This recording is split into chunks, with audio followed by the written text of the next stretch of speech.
एक सुनसान गांव में, जहां रातें दिनों से तवील महसूस होती थीं, एक लड़का रहता था जिसका नाम हसन था। वो बहादुर और मजबूत इरादे वाला लड़का था। लेकिन हाल ही में करीबी जंगल में अजीब और गरीब वाकयात होने लगे थे।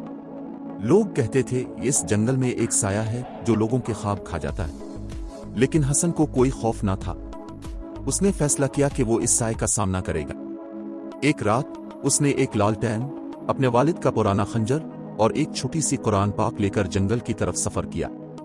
जैसे जैसे वो जंगल में आगे बढ़ा, अंधेरा गहरा होता गया।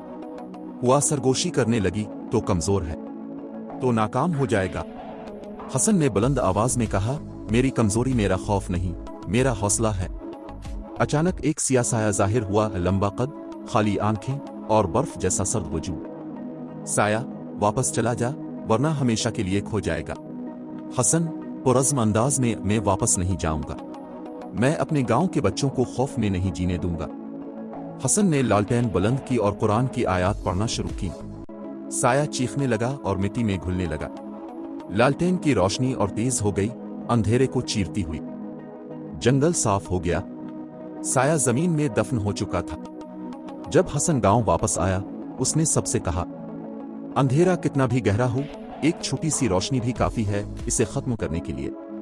पैगाम, खौफ हकीकत है मगर उम्मीद भी हकीकत है।